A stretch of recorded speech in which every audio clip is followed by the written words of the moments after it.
syukur alhamdulillah hari ini 11 tahun 2023 kami panitia Ramadan Masjid Al-Amin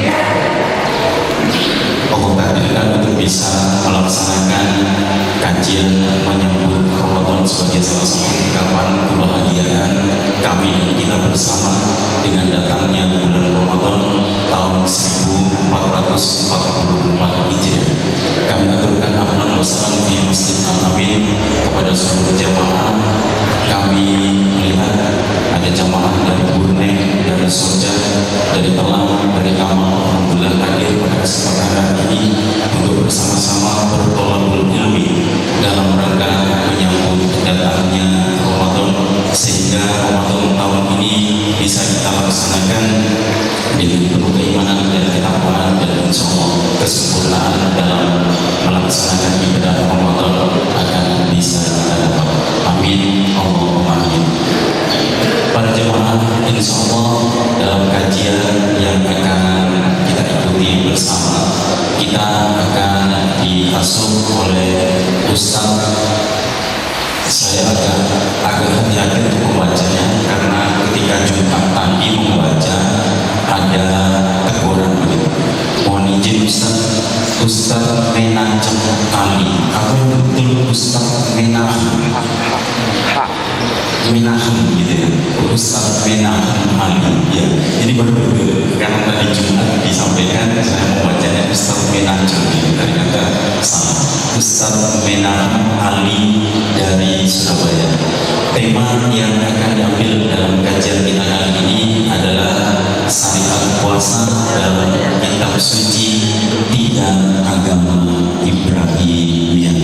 Para jemaah, insyaallah Masjid Al-Amin dalam menyambut Ramadan dan melaksanakan Ramadan ada beberapa kegiatan yang insyaallah sudah kita siapkan.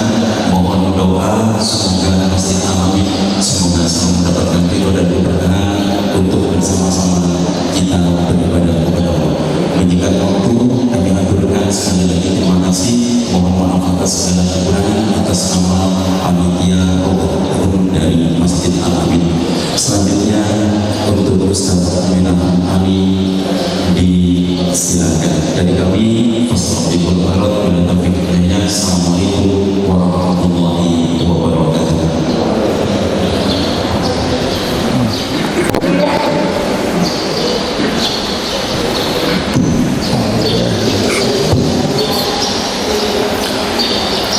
Assalamualaikum warahmatullahi wabarakatuh.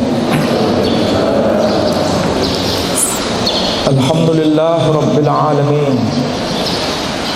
Alhamdulillahilladzi arsala rasulahu bil huda wa dinil haqq liyudhhirahu 'ala ad-din kullihi wa kafaa billahi shahida. Ashhadu an la ilaha illallah wahdahu la sharika lah wa ashhadu anna Muhammadan 'abduhu wa rasuluh la nabiyya ba'dahu. قال الله تبارك وتعالى في القرآن العزيز أعوذ بالله من الشيطان الرجيم بسم الله الرحمن الرحيم شهر رمضان الذي أنزل فيه القرآن هدى للناس وبينات من الهدى والفرقان الآية صدق الله العظيم. Saudara-saudara, Bapak Ibu sekalian yang saya hormati, alhamdulillah pada pagi ini kita bisa bersama-sama untuk talabul ilm. Mudah-mudahan kebersamaan kita, langkah kaki kita dari rumah menuju Masjid Al-Amin ini semua mendapat rahmah dan maghfirah dari Allah Subhanahu wa taala. Ini merupakan kesempatan saya yang pertama di masjid ini. Mudah-mudahan kesempatan pertama ini merupakan ajang tali silaturahim di antara kita dan semakin menambah iman dan tauhid kita kepada Allah Subhanahu wa taala. Bapak Ibu sekalian, Pagi ini sebagaimana yang sudah disampaikan, kita akan bicara tema yang sangat penting berkaitan dengan bulan Ramadan yang sebentar lagi akan kita songsong. Saudara-saudara, sengaja saya mencoba untuk menghadirkan dokumen, menghadirkan fakta, tulisan-tulisan kuno, supaya kita ini beriman dengan cara yang benar, bukan sekedar percaya, tetapi melihat dokumen secara langsung. Ini beda kalau misalnya kita mengaji hanya sekedar mendengar. Kalau dibandingkan bila kita mengaji kemudian melihat kitab atau dokumen, itu lebih mantap. Dan itulah sebabnya saya sengaja untuk menghadirkan dokumen-dokumen ini di hadapan Bapak Ibu sekalian. Nah, kalau dilihat dari tulisan, nampaknya semua agak terheran dengan tulisan yang terpajang di situ. Sepertinya ada tulisan yang mirip dengan tulisan Arab, tetapi tidak seperti yang kita lihat zaman kita. Yang sebelah kiri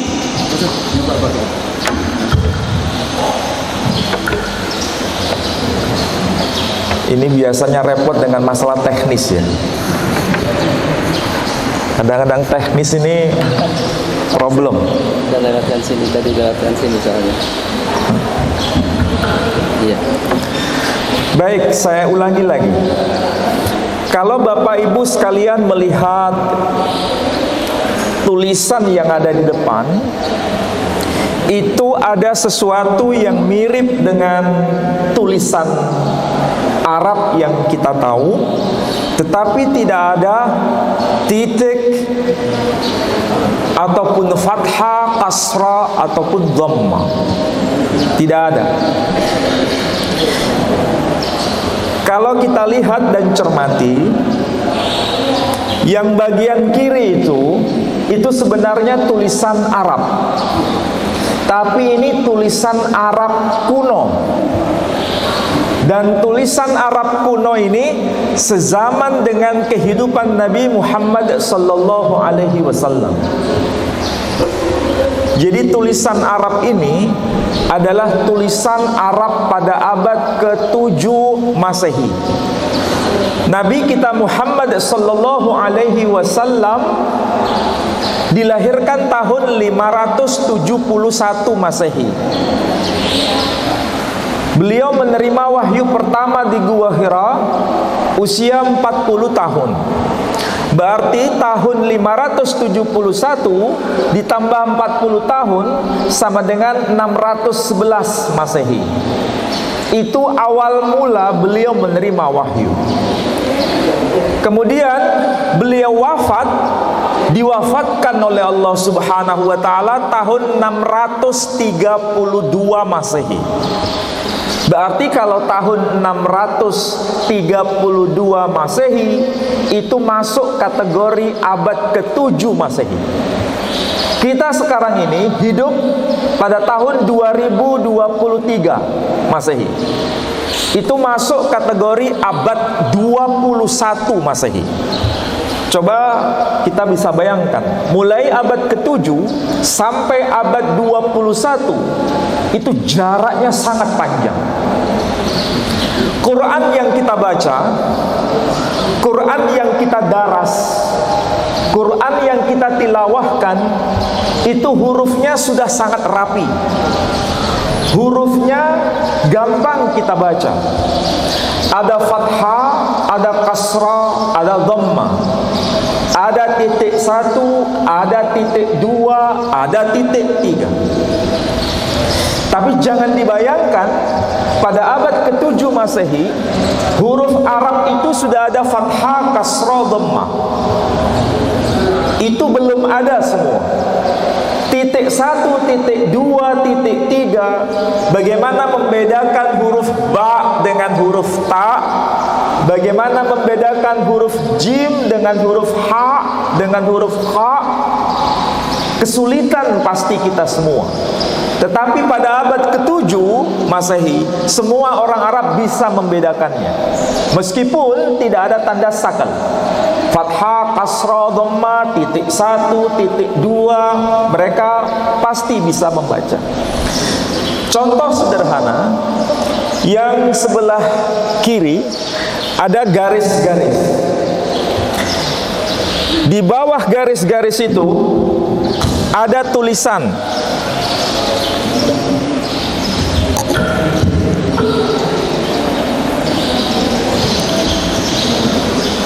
Di bawah garis-garis itu ada tulisan. Kalau dibaca Bismillahirrahmanirrahim.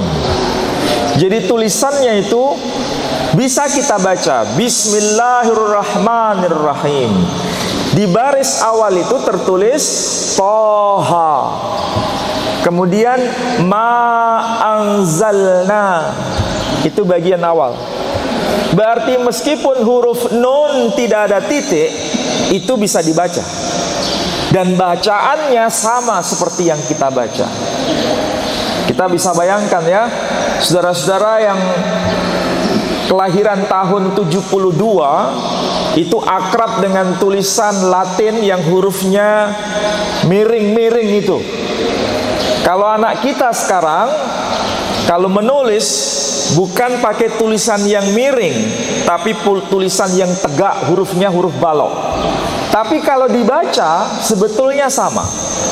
Ini hanya ekspresi tulisan, gaya penulisan.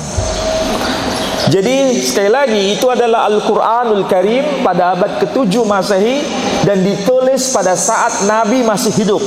Sekarang tersimpan di Museum Birmingham di London. Sekarang mungkin baru kali ini ya mengetahui Quran kayak begini. Saya di rumah punya mushaf Al-Quranul Karim, tulisan seperti ini lengkap, tetapi bukan aslinya, hanya merupakan mikronya atau repronya kalau bahasa kita. Kebetulan saya dapatkan dari Turki waktu itu, diterbitkan ulang. Jadi per halaman difoto, kemudian diterbitkan ulang. Bentuknya, tulisannya persis seperti ini. Yang sebelah kanan dari layar ini, itu bukan tulisan Arab, itu tulisan Ibrani. Tulisannya seperti apa itu kira-kira? Kalau tulisan Honocoroko tidak seperti ini.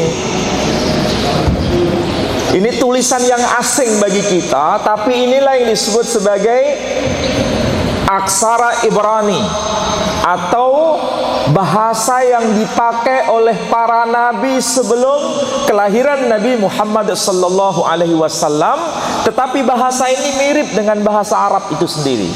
Contoh, kalau huruf Arab itu dibaca misalnya huruf alif, huruf ba, huruf jim. Tapi kalau dalam bahasa Ibrani tidak dibaca huruf alif, tapi dibaca huruf alef. Tidak dibaca huruf ba, tapi dibaca huruf bet. Tidak dibaca huruf jim, tapi dibaca huruf gimel. Tidak dibaca huruf ya, tapi dibaca huruf yod. Tidak dibaca huruf kaf, tapi dibaca huruf kuf. Tidak dibaca huruf ha, tapi dibaca huruf het. Tidak dibaca huruf ha, tapi dibaca huruf hei. Ini kemiripan. Sebagaimana kalau mufradat, istilah dalam bahasa Arab, salam dalam bahasa Ibrani tidak dibaca salam, tapi dibaca salom. Jadi kalau ada yang mengatakan assalamualaikum, bahasa Ibraninya shalom aleichem. Nama Nabi dalam Quran ada yang disebut Musa, dalam bahasa Ibrani disebut Moshe. Dalam bahasa Quran disebut Ibrahim, dalam bahasa Ibrani disebut Abraham. Dalam bahasa Arab disebut Ya'qub, dalam bahasa Ibrani disebut Ya'qub. Dalam bahasa Arab Quran disebut Ismail, dalam bahasa Ibrani disebut Yishmael. Ini karena memang Ibrani dan Arab itu satu keluarga. Sama dengan antara orang Jawa dengan orang Madura, tretan bibi. Makanya orang Jawa kalau menyebut pintu itu lawang, orang Madura menyebutnya labem. Orang Jawa menyebutnya bumbu masak yang paling utama itu bawang, orang Madura menyebutnya bebem. Kenapa? Tretan dibi. Bahasa Arab dengan bahasa Ibrani tretan dibi. Nabi Musa dengan Nabi Muhammad sallallahu alaihi wasallam itu tretan dibi. Satu induk, satu keturunan dari Nabi Ibrahim alaihissalam. Nah, cara menulisnya juga dari kanan ke kiri, baik itu Arab maupun Ibrani. Ini pengetahuan umum dulu ya. Baru kemudian kita masuk dalam masalah puasa. Kita tahu di muka bumi ini banyak agama. Kalau agama-agama itu ada di sekitar kita, agama-agama itu pasti punya kitab suci. Tidak ada yang namanya agama tanpa kitab suci. Itulah sebabnya di dalam Al-Quranul Karim, nama kitab suci selain Al-Quran juga disebutkan di dalam Al-Quranul Karim. Baik itu kitab Taurat, kemudian kitab Zabur maupun kitab Injil. Semua itu ditulis di dalam Al-Quran. Jadi Al-Quran dengan kitab-kitab sebelumnya itu ada hubungan, sehingga ajarannya pasti dan pasti ada hubungan. Nah, persoalannya di dalam Al-Quran itu ada perintah untuk menjalankan puasa. Pertanyaannya, apakah agama sebelum risalah Nabi kita Muhammad sallallahu alaihi wasallam tertulis dalam kitab nabi-nabi sebelumnya, apakah ada perintah yang sama? Nah, itu yang sedang kita bicarakan. Nah, kita mulai dari yang awal dulu. Nah, kalau dari sini sudah kelihatan covernya, Al-Quranul Karim, tapi terjemah bahasa Madura. Pernah tahu ada Al-Quran terjemah bahasa Madura? Pernah tahu? Nah, ini saya bawakan contohnya. Dan ini berkaitan dengan perintah puasa itu. Dan ini termaktub di dalam surah Al-Baqarah, surah yang kedua, ayat 183.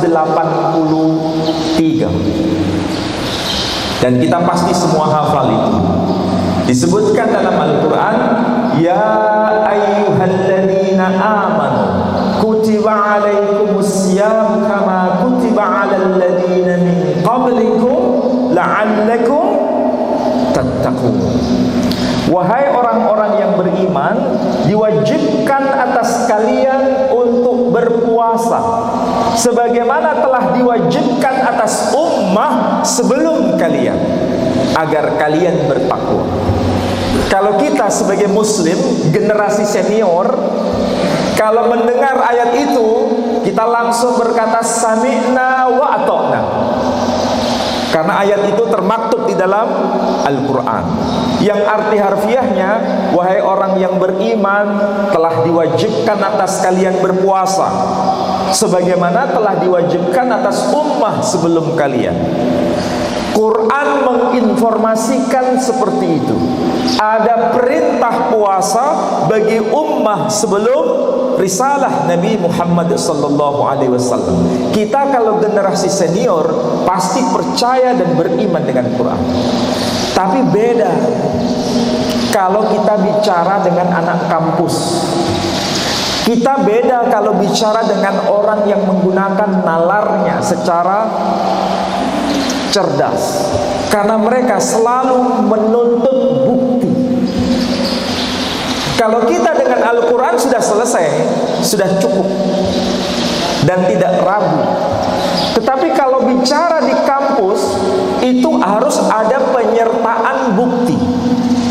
Maksudnya begini, kalau di dalam Al-Quranul Karim kita diperintahkan berpuasa, dan Quran juga berkata bahwa puasa itu telah diwajibkan atas ummah sebelum diturunkannya Al-Quran, maka pertanyaannya, buktinya mana?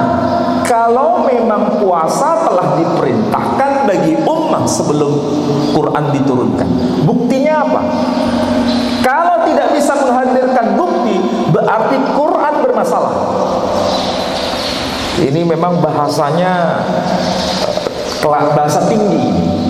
Jadi bukan sekedar percaya, tetapi perlu fakta.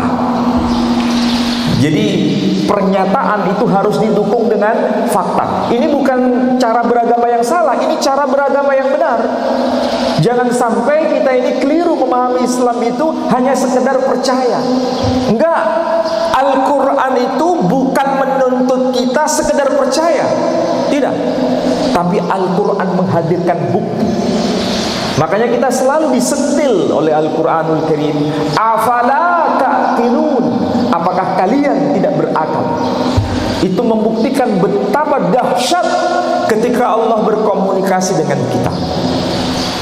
Sekali lagi, apa bukti bahwa Allah Subhanahu wa ta'ala telah memerintahkan ummah sebelum turunnya Quran untuk berpuasa?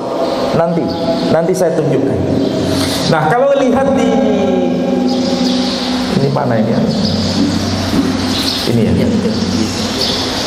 Kalau lihat di terjemahan ini, lihat yang ayat 183. Yang belakang bisa melihat ya, bisa baca ya. Ini kalau diterjemahkan kan jelas nih. Hereng oreng seella eman. Mungkin bahasa saya agak salah ya. Ewajibakid benakabi apas.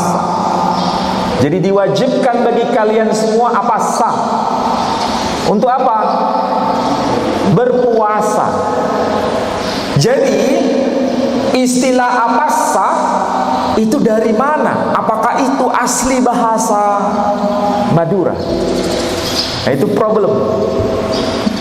Karena banyak sekali istilah yang sebetulnya itu ada meeting point, ada persamaan dengan bahasa-bahasa lain. Tapi yang jelas di sini disebutkan hereng oreng seella eman ewajibaki de benakapi apasa. Diwajibkan bagi kalian semua untuk berpuasa. Ini adalah teks yang termaktub di dalam Al-Quranul Karim. Dilanjutkan kemudian, akan ta seella ewajibaki de reng oreng sabelunna benakapi, sebagaimana telah diwajibkan berpuasa bagi ummah sebelum kalian. Saya kalau mendengar orang Madura ngomong saya paham, tapi kalau ngomong bahasa Madura saya nggak berani, takut keliru ya. Jadi ini perintah di dalam Al-Quran dan dalam terjemah bahasa Madura. Nah, sekarang kita bisa lihat yang di sini. Yang di sini ya. Di sini ada teks yang disebut ini. Alkitab dalam bahasa Madura. Kira-kira paham ini maksudnya apa? Alkitab dalam bahasa Madura. Saya tanya sekarang yang di sini, Alkitab itu apa? Di sini ada gereja ya, di Bangkalan ada kan, besar ya. Saya nggak tahu itu yang beribadah orang Madura atau bukan Madura, saya nggak tahu. Tapi yang jelas sudah ada terjemahan versi bahasa Madura, dan saya punya.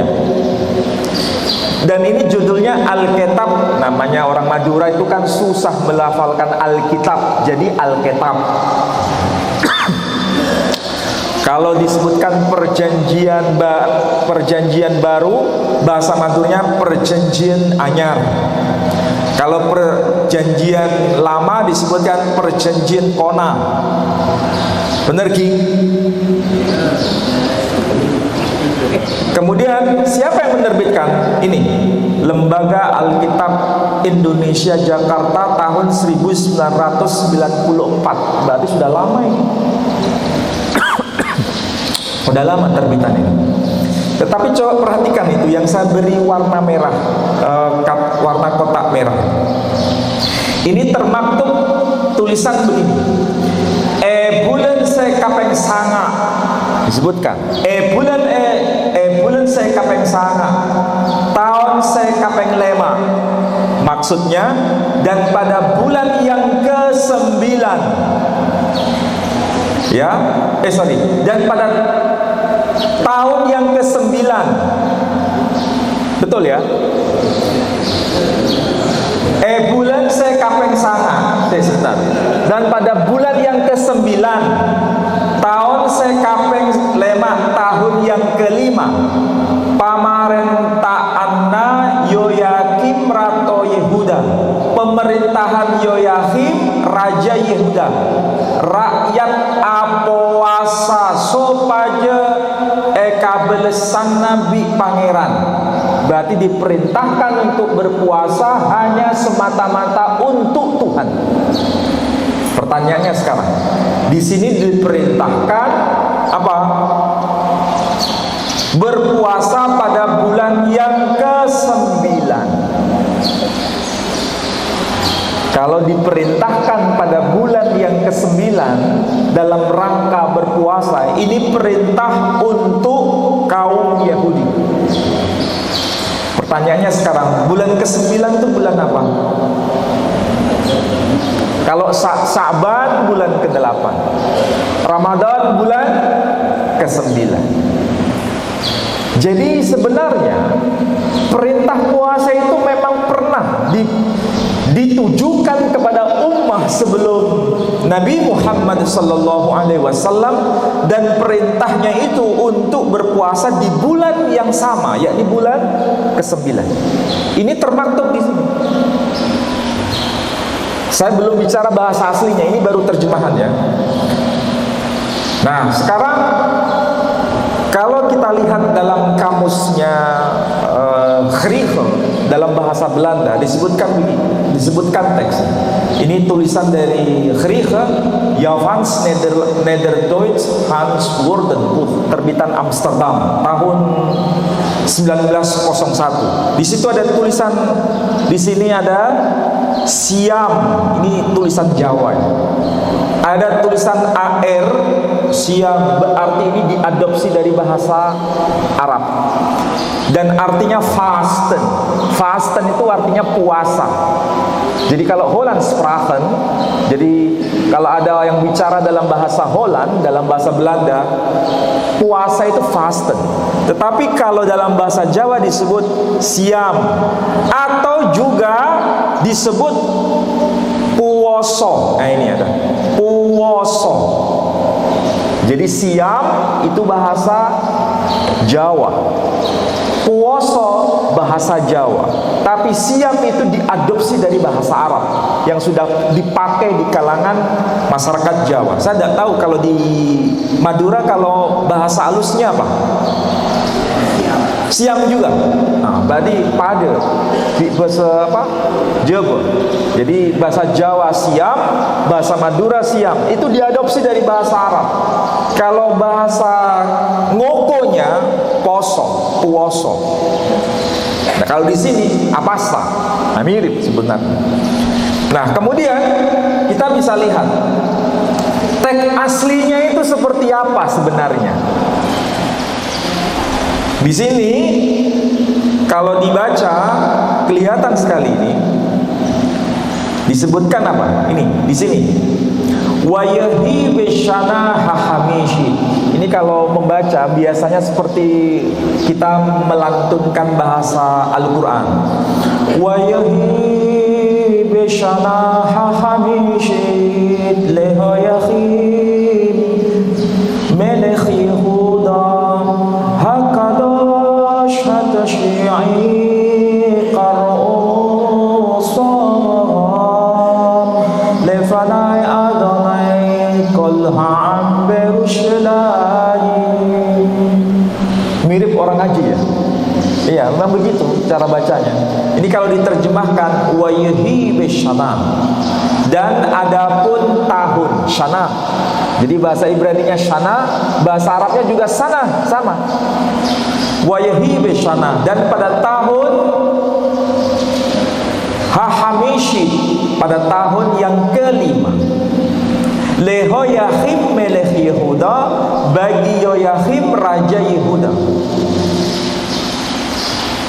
Hakadosh hatasyi, kuduskanlah, sucikanlah, hatasyi, bulan ke-9, Tasu'a kalau bahasa Arabnya. Kalau bahasa Ibraninya tasyi, bulan yang ke-9. Untuk apa disuruh menyucikan bulan yang ke-9? Kar'osom, serulah mereka untuk som. Ini hurufnya ya, ini kalau di Latin, kalau disalin di sini som. Itu huruf sode, Arabnya sod. Huruf waf, Arabnya waw. Huruf mim, Arabnya mim. Kalau dibaca som, bahasa Arabnya saum. Mirip atau beda? Mirip, karena memang tretan dibi. Jadi antara Ibrani dan Arab itu sama. Jadi dengan demikian ini bukti sampai sekarang masih dapat kita baca. Ada perintah untuk berpuasa di bulan ke-9, dan itu dialamatkan untuk ummah sebelum umatnya Nabi Muhammad sallallahu alaihi wasallam. Jadi benar apa yang dikatakan Quran itu. Ya ayyuhalladzina amanu kutiba alaikumusiyam kama kutiba alal ladzina min qablikum. Wahai orang-orang yang beriman, diperintahkan atas kalian untuk berpuasa seperti telah diwajibkan atas ummah sebelum kalian. Buktinya mana? Ini teksnya. Sampai sekarang masih ada. Cuma masalahnya kita nggak biasa baca teks seperti ini. Quran itu tidak sama dengan kitab-kitab lain. Allah Subhanahu wa ta'ala kalau berhujjah itu bukan hanya melalui Al-Quran. Kalau Al-Quran itu sesuatu yang sifatnya qaul, sifatnya perkataan. Tapi perkataan kalau tidak ditunjang dengan bukti fisik, itu pasti bermasalah. Al-Quran selalu menghadirkan bukti fisik, dan bukti fisik itu Allah sendiri yang jaga. Nggak usah jauh-jauh. Di dalam Al-Quran itu ada cerita mengenai Nabi Musa yang dikejar-kejar oleh tentara Fir'aun, Bani Israel yang dikejar-kejar oleh tentara Fir'aun. Pertanyaannya, apakah itu hanya cerita seperti yang dinyatakan di dalam Al-Quran? Jawabannya tidak. Kalau cerita itu hanya ucapan, hanya perkataan, tapi Allah menjaga buktinya. Apa itu buktinya? Jasad Fir'aun sampai sekarang masih ada. Dan jasad Fir'aun yang dipelihara oleh Allah Subhanahu wa ta'ala itu masih dapat kita lihat dengan mata kepala. Ada tersimpan di museum Mesir sampai hari ini. Dan kalau kita teliti jasad Fir'aun itu, di dalamnya ada larutan garam. Itu menjadi bukti memang dia telah tenggelam di lautan merah, di lautan Tebrau. Jadi sekali lagi, Allah Subhanahu wa ta'ala tidak pernah menghilangkan barang bukti. Ini beda dengan Sambo. Saya tidak bermaksud bicara personal.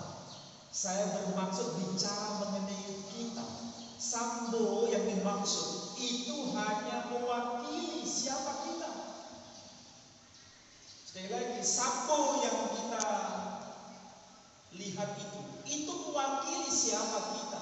Kita ini sampo-sampo berikutnya, karena sering kita menghilangkan barang bukti itu.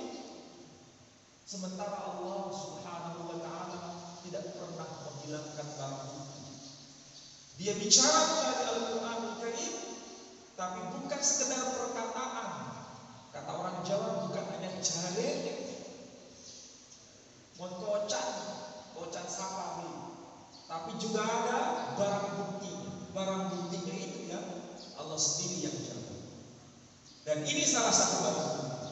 Kita diperintahkan puasa, dan itu juga untuk umat sebelum umatnya Nabi Muhammad SAW. Barang buktinya masih dapat kita baca sampai hari ini. Hanya saja bahasanya bukan bahasa Arab, tapi mirip dengan bahasa Arab. Ini faktanya. Nah, Bapak Ibu sekalian, jadi mumpung kita masih ada kesempatan diberikan hidup di bulan ini, mudah-mudahan besok kita bisa memasuki bulan puasa. Dan kita berharap Allah memanjangkan umur kita supaya kita bisa berpuasa di tahun ini. Karena ada juga besok puasa, saudara kita hari ini sudah diwafatkan oleh Allah Subhanahu wa Ta'ala. Maka doa pantas kita panjatkan di hadapan Allah supaya kita bisa mendekatkan kepada Allah melalui ibadah puasa ini. Dan ibadah puasa sebenarnya sekali lagi bukan hanya tercantum di sini, tapi juga tercantum di kitab agama orang Hindu. Tahu orang Hindu? Ada Hindu, ada Buddha, ada Nasrani, ada Yahudi, ada Muslim. Semua yang saya sebut tadi itu ada ajaran puasa. Dan istilah puasa itu sendiri, atau istilah apasa, atau istilah poso, itu ternyata dari bahasa Sanskerta, bahasa yang termaktub dalam kitab suci saudara kita Hindu, menyebutnya pawasa. Pawasa, kita sulit mengucapkan pawasa menjadi puasa. Dan itu fakta bahwa ada dokumen-dokumen yang masih dapat kita akses sampai hari ini berkaitan dengan ibadah puasa itu sendiri. Nah, kalau di sini disebutkan som, ya, ini ada kata som. Tulisannya pakai tulisan begini. Ini kitab suci Tanah, Torah, Nevi'im, Wechetuvim. Torah itu bahasa aslinya sono. Sementara dalam Quran disebut Taurah. Jadi Taurah Arab, Torah Ibrani. Nabinya disebut Musa dalam bahasa Arab, mereka menyebutnya Moshe. Itulah sebabnya kalau disebut nama Musa alaihissalam, nama Moshe alaihassalam, nama Ibrahim alaihissalam, nama Abraham alaihassalam. Itu tradisi Timur Tengah, baik itu Arab maupun non-Arab. Coba perhatikan lagi tulisannya seperti ini ya, som, perintah puasa. Nah, Al-Quran sekarang ini juga sudah diterjemahkan ke dalam bahasa yang tadi. Ini terbitan Saudi Arabia ini, Al-Quranul Karim. Ya, Al-Quranul Karim. Ini yang tulisan huruf besar terbaca Ha-Quran Ha-Mafur. Artinya Al-Quranul Karim. Sama. Di dalam bahasa apa? Le-Ivrit, dalam bahasa Ivrit. Apa itu Ivrit? Ibrani. Sudah ada terjemahannya. Jadi Al-Quran ini sekarang ya sudah diterjemahkan dalam berbagai macam bahasa. Bahasa Inggris sudah pasti, bahasa Jerman sudah pasti, bahasa Spanyol sudah pasti, bahasa Indonesia sudah pasti. Makanya panjenengan yang pernah umroh atau haji, oleh-oleh dari sana mesti membawa Al-Quran terjemahan. Ada terjemahan Indonesia. Tapi kalau dari Filipina terjemahan Tagalog. Kalau dari Inggris, terjemahan bahasa Inggris. Kalau dari Rusia, terjemahan Rusia. Karena kita orang Indonesia, pakai terjemahan Indonesia. Nah, kebetulan sudah juga diterjemahkan ke dalam bahasa-bahasa daerah, termasuk bahasa Madura. Tadi sudah saya tunjukkan. Nah, ini yang dalam bahasa Ibrani. Tertulis apa? Ayat Quran itu sama tertulisnya. Nah, ini. Hoi ha mu'minin nizawwe alaihim hasom. Kalau diterjemahkan hoi ha mu'minin, ya ayyuhalladzina amanu, ha mu'minin. Arabnya ya ayyuhalladzina amanu. Di sini sebutkan apa? Alaihim hasom, bagi kalian untuk berpuasa. Sama. Jadi unik ya, kalau belajar bahasa itu pentingnya di sana, bisa melacak sampai ke akar. Bahwa puasa itu bukan sekedar ini wajib, ini sunnah, bagaimana cara sholat yang baik, hanya sekedar itu sudah selesai. Artinya sudah dapat kita konsumsi. Tapi hal yang kayak begini ini penting juga untuk anak-anak muda, supaya mereka ini bisa ghirahnya belajar Quran itu luar biasa. Cuma sayang saya lihat di sini rata-rata yang hadir senior, yang muda-muda bisa dihitung dengan jari. Kenapa anak-anak muda itu susah untuk diajak ngaji? Karena tidak menarik. Tidak menarik. Tapi kalau menarik, mereka luar biasa. Di Surabaya, mahasiswa itu datang ke rumah. Mahasiswa-mahasiswa itu datang ke rumah. Ngajinya kayak begini, berdasarkan data, bukan ini haram, ini halal. Bagaimana Ustaz kalau begini, ini haram atau halal? Iya, itu diajarkan, tetapi tidak semata-mata itu. Kalau hanya itu nggak menarik. Tapi kalau dengan dokumen seperti ini, mereka itu berislamnya itu Islam yang kuat. Dan saya berharap itu bisa ditransformasi generasi milenial sekarang. Ini salah satu contoh. Jadi kalau mereka belajar bahasa, belajar Inggris, Prancis dan lain sebagainya, itu semakin mantap mereka beragama. Nah, sekarang uniknya di dalam Al-Quran itu ada ayat 183 perintah puasa. Kemudian ada ayat 185. Ayat 185 itu lebih menarik lagi. Kenapa? Karena disebutkan perintah puasa itu terkait mengenai syahrul Ramadan alladzi unzila fihil Quran. Bulan Ramadan itu di dalamnya diturunkan Al-Qur'anul Karim. Ada dua kata kunci, yakni kata syahr dan kata Ramadan. Kata syahr arti harfiahnya bulan. Tetapi itu bukan bulan dalam bentuk fisik, tapi bulan dalam bentuk hitungan. Ternyata istilah syahr di dalam Al-Qur'anul Karim itu tidak lebih, tidak kurang, hanya tercantum sebanyak 12 kali saja. Jenengan pernah ngaji kayak begini? Quran itu menggunakan kata-kata tertentu, itu ternyata secara matematika terbukti valid. Sekali lagi, di dalam Quran itu hanya muncul 12 kali saja kata syahr. Kalau dihitung dengan istilah Sya'ban, kemudian Ramadan, kemudian Syawal, ini namanya hitungan. Hitungan bulan. Itu bahasa Arabnya syahr. Tapi kalau bulan yang di malam hari yang ada di atas itu namanya qamar. Beda. Nah, pertanyaannya, hitungan bulan kenapa persis terulang sebanyak 12 kali saja, tidak lebih?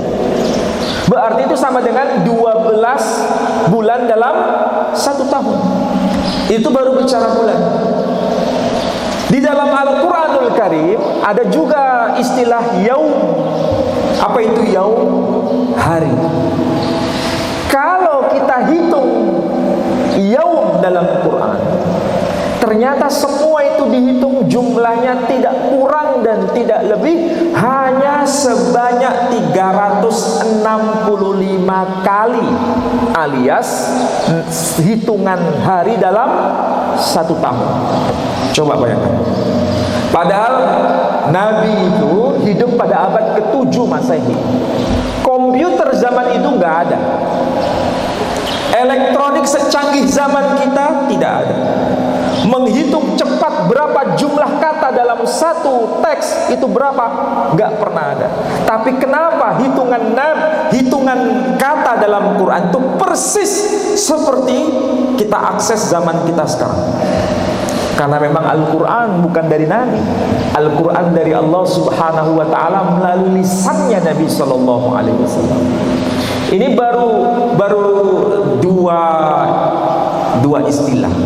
Nggak usah jauh-jauh. Silakan cek di dalam Al-Quranul Karim. Tapi saya lihat di sini nggak ada yang bawa Al-Quranul Karim, karena saya percaya sudah hafidz semua. Kalau di dalam Al-Quran tuh surah Al-Baqarah ayat 29 disebutkan, huwallazi khalaqalakum ma fil ardi jami'a thumma istawa ila as-sama'i fasawwahunna sab'a samawat ila akhirih. Dialah Allah yang telah menciptakan bagi kalian, menjadikan bagi kalian bumi dan apa yang ada semuanya itu untuk kalian. Kemudian Allah menuju pada penciptaan langit, fasawwahunna, dan sekaligus menyempurnakannya. Langit-langit itu jamak, banyak. Berapa banyaknya itu? Sab'a samawat, 7 lapis langit. Sab'a samawat, 7 lapis langit. Pertanyaannya, ketika Allah bicara sab'a samawat, silakan hitung berapa huruf di sini. Sudah dihitung? Ya nggak bisa menghitung, nggak ada Qurannya. Coba hitung. Sudah dihitung. Lu sampai dihitung, jangan percaya sama saya. Kebiasaan kita, kebiasaan buruk kita, mendengar omongan ustadz diterima begitu saja. Tidak pernah kritis kita ini. Seakan-akan yang bicara di depan itu Tuhan. Ini kesalahan kita. Disuruh membuka Quran, nggak dibuka Qurannya. Iya kan? Padahal HP bawa, iya kan? Tapi nggak melihat. Ini cara beragama kita harus didandani, cara beragama. Apa? Kalau bahasa Maduranya apa? Hah? Oh, nggak ngerti saya. Coba lihat itu, berapa huruf di situ? Ketika Allah berkata sab'a samawat, berapa huruf? 7 huruf. Sab'a itu sin, ba, ain. Sudah 3 huruf. Sab'a. Samawat itu 4 huruf. Coba cek. Jadi 3 tambah 4 berapa? 7. Ketika Allah bicara sab'a samawat, 7 lapis langit, Allah meletakkan tanda 7 huruf di situ. Sampai segini Quran itu sebenarnya. Cuma masalahnya kita ini nggak ngeh. Maka kalau kita beragama dengan cara yang benar, kita ini luar biasa beragama kita ini. Dan bicara kepada orang itu dengan bil hikmah, bukan sekedar perintah haram, halal. Kalau begitu caranya, nggak akan didengar orang. Apalagi anak-anak muda. Anak muda itu maunya apa? Bil hikmah, dengan nalar, dengan kajian seperti yang saya omongkan tadi, masuk pelan-pelan. Dan kalau sudah tahu, istiqomah mereka itu. Jadi begitu cara Allah menjaga Quran. Hurufnya dijaga, istilah atau mufradat yang dipakai berapa jumlahnya dijaga. Tidak salah bila Al-Quran berkata, inna nahnu nazzalna dzikra wa inna lahu lahafidun. Sesungguhnya kami yang menurunkan Quran dan kami juga yang menjaganya.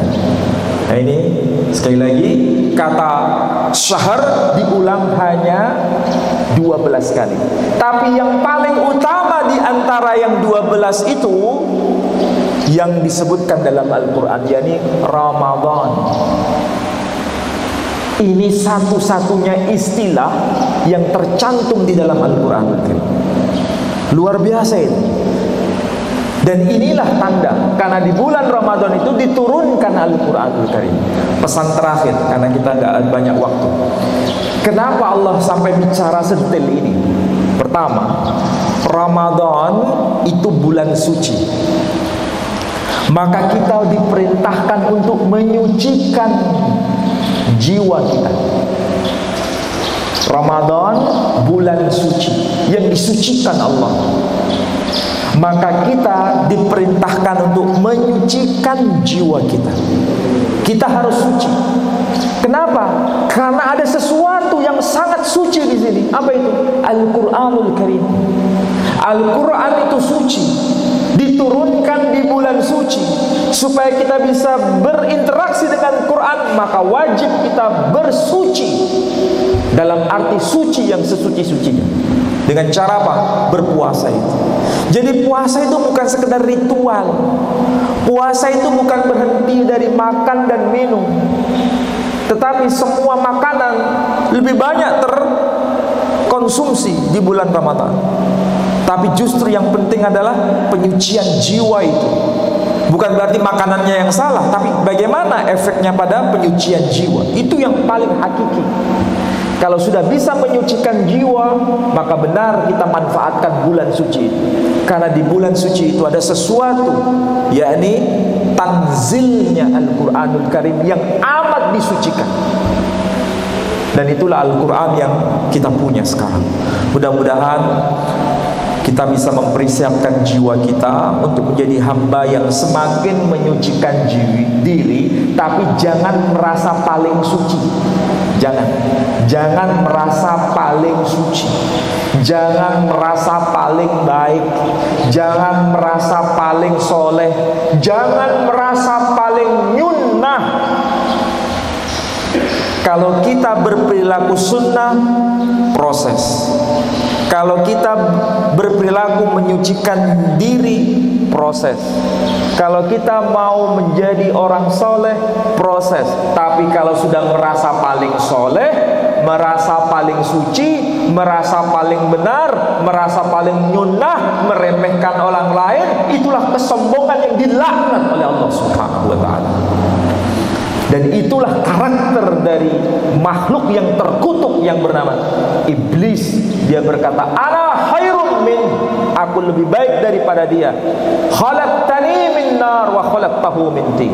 Kalau sudah itu karakter yang kita pakai, meskipun kita sujud berkali-kali, tidak akan punya efek bagi Allah Subhanahu wa ta'ala. Maka yang penting adalah istiqomah dalam kesalihan, tapi jangan merasa paling saleh. Istiqomah menjalankan sunnah, tapi jangan merasa paling nyunnah dan meremehkan yang lain. Mudah-mudahan itu pelajaran untuk kita semua. Saya mohon maaf kalau ada kata-kata yang tidak berkenan, menyinggung perasaan, tapi maksud saya adalah supaya kita menjadi orang yang merasa tidak terlalu baik, tapi kita selalu berjalan di jalan kebaikan. Itu yang penting. Baik, ada yang mau tanya? Ada yang belakang, yang paling belakang.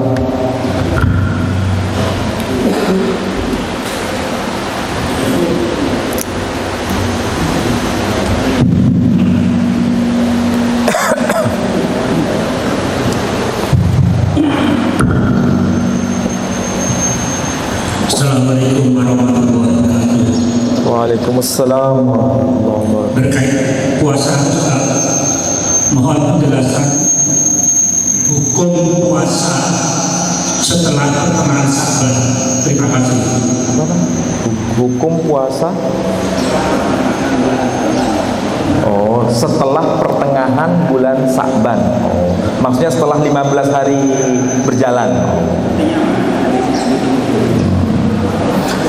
Ya, prinsipnya begini, masalah hukum itu memang di antara para ulama sifatnya ijtihadi, tapi itu berdasarkan nas ya, berdasarkan nas. Yang paling menyederhanakan, yang paling bisa membuat kita ini tenang, tidak saklek ya, tidak saklek. Apakah boleh menjalankan puasa setelah pertengahan bulan Sa'ban? Itu mungkin maksudnya ya, setelah pertengahan bulan Sa'ban, berarti tanggal 16, 17 dan seterusnya. Apakah boleh? Di antara para ulama ada yang ikhtilaf, ada yang membolehkan, ada yang tidak. Tapi yang lebih masyhur boleh. Yang penting tidak menggabungkan, misalnya kalau bahasa di Surabaya itu nyaur utang puasa Ramadan digabung. Nah, itu yang tidak diperkenankan. Jadi kalau yang perempuan misalnya punya hutang 3 hari tahun yang lalu, belum sempat bayar, kemudian niat puasa nyahur tapi dibarengi dengan puasa Sa'ban, nah itu nggak boleh digabung, harus dipisah. Itu intinya di sana. Nanti kalau lebih puas, untuk lebih puas, silakan tanya kepada ustadz yang ahli fikih. Kalau saya tidak terlalu berani untuk bicara fikih, karena saya harus berhadapan dengan tarjih. Karena kalau saya nggak boleh mengeluarkan fatwa, tapi tarjih yang harus saya kutip. Kalau tarjih memperkenankan, tarjih. Kalau tarjih berarti kesimpulan kolektif. Dan itu ada kitab tarjihnya, itu yang saya suarakan. Jadi saya tidak berani mengucapkan dengan fatwa pribadi, saya nggak boleh. Karena saya terbentur dengan tarjih ya. Jadi tarjihnya mengatakan boleh. Artinya asal tidak digabungkan. Intinya di sana. Oke, ada pertanyaan yang lain? Assalamualaikum warahmatullahi wabarakatuh. Ustaz, tadi masalah liku-liku puasa ini diwajibkan umat-umat sebelumnya seperti penjelasan Ustaz tadi. Pertanyaan yang pertama, mengapa umat-umat Islam sebelumnya ini tidak menjalankan puasa itu? Apakah di kitab-kitab mereka terhapus seperti yang Ustaz jelaskan tadi, atau memang yang tidak mengerjakan? Terima kasih. Ya, kalau umat terdahulu, ini yang saya kutip dari kitab Torahnya Yahudi ya. Orang Yahudi juga berpuasa, tapi bulannya bulan ke-9, bulan versi Ibrani, bukan versi Arabnya. Tapi tetap pada konteks bulan yang ke-9. Tasi'ai, bulan yang ke-9. Tapi kalau saudara kita kaum Nasrani itu berpecah. Ada percanggahan, ada perbedaan. Kalau di dalam tradisi Katolik itu ada puasa 40 hari sebelum Paskah. Tapi puasanya ada ijtihadnya mereka, kalau bahasa kita ya. Puasa tidak makan daging. Tapi tetap makan, tapi tidak makan daging. Itu dikatakan puasa. Itu ijtihadnya sekarang, ya. Ya itu terserah, itu bukan apa namanya? Tafsiran kita, itu mereka sendiri. Tetapi perintah puasa itu ada sebenarnya sampai hari ini. Perintah puasa itu ada, cuma ditafsirkan oleh pembesar-pembesar ulama mereka sendiri. Puasa tidak makan daging. Jadi hakikatnya ya makan sebenarnya, cuma libur makan daging. Dan puasanya kalau dimulai kapan dan selesai kapan, ya terserah mereka, mau jam berapa sampai jam berapa terserah. Nah, itu mereka. Tapi asalnya nggak begitu asalnya. Nah, ini sama seperti kita, masih ada ikatan di antara semua mazhab bahwa dimulai sebelum fajar sampai maghrib, itu aturannya. Nggak boleh kita berpuasa mulai jam 9 pagi sampai nanti jam 9 malam, nggak bisa begitu. Ini sudah ada patokan, sudah ada keketatan. Kalau mereka longgar, saking longgarnya ada juga yang nggak berpuasa. Itu saking longgarnya ya. Jadi prinsipnya perintah puasa itu ada, cuma ada yang menjalankan, ada yang tidak menjalankan. kalau yang menjalankan itu pun ada perbedaan-perbedaan cara. Salah satunya tadi tidak makan daging. Gitu. Paham maksud saya? Kalau mengikuti gurunya seharusnya 40 hari.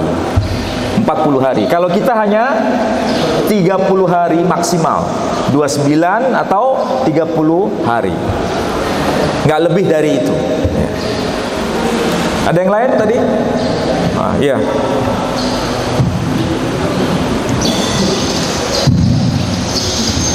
Terima kasih. Assalamualaikum warahmatullahi wabarakatuh. Jadi dari ayat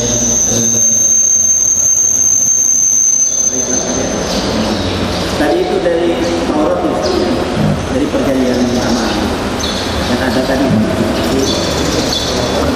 Iya. Pertama tadi. Nah ini.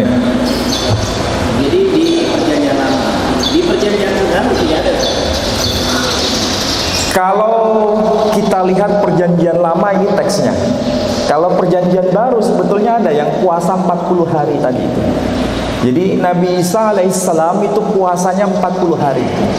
Pertanyaan kedua, itu berarti perjanjian lama yang merupakan bagian daripada people itu tidak mengikat orang-orang Kristen karena hanya perjanjian barunya saja seolah-olah mengikat mereka.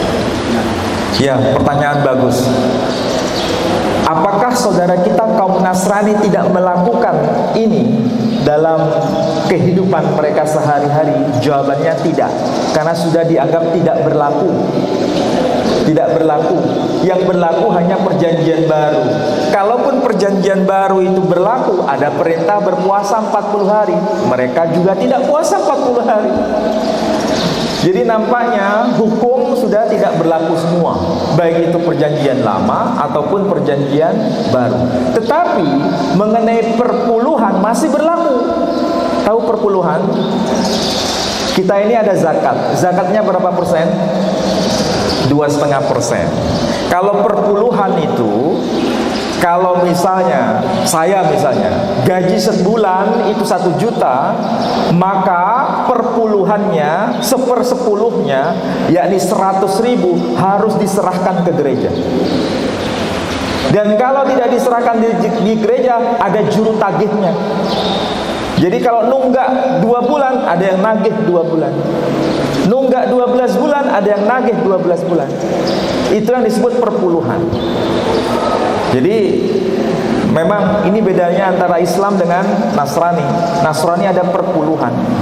Makanya kalau satu orang saja 100.000, jamaknya 40 orang, kira-kira berapa itu sebulan? Makanya di gereja di Surabaya itu besar-besar. Pendeta-pendeta itu penghasilannya besar, karena 10% per kepala. Nah, ini beda dengan di Muhammadiyah ataupun di NU, tidak ada begitu. Adanya hanya sedekah, dan zakatnya setahun sekali hanya 2,5%. Jadi Islam itu begitu, Islam itu tidak seperti yang lain, yaitu agama yang bukan urusan kita ya, tapi itulah masih berlaku. Dan itu perjanjian lama sebenarnya, tapi masih dijalankan. Tapi puasa perjanjian lama nggak dijalankan. Nah, ini bedanya. Oke, saya kira itu ya. Satu aja lagi ya.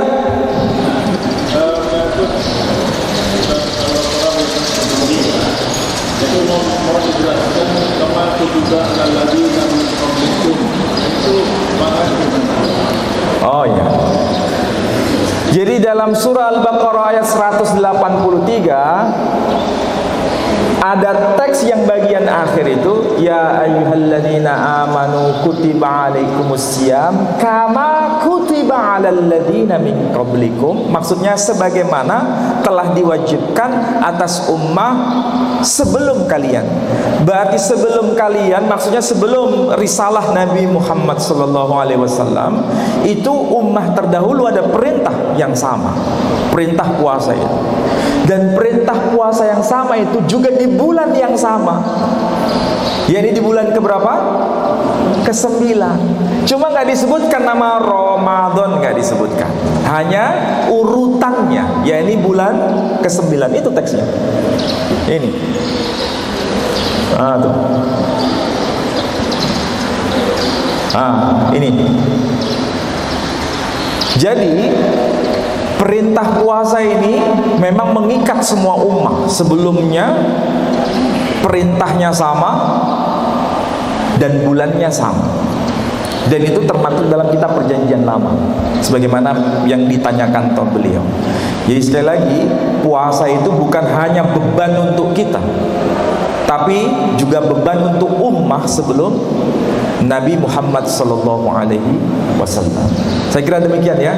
Mudah-mudahan apa yang saya sampaikan bermanfaat, dan mohon maaf kalau ada kata-kata yang tidak berkenan. Saya akhiri dengan doa penutup majelis. Subhanakallahumma wa bihamdika asyhadu an la ilaha illa anta astaghfiruka wa atubu ilaik. Assalamualaikum warahmatullahi wabarakatuh.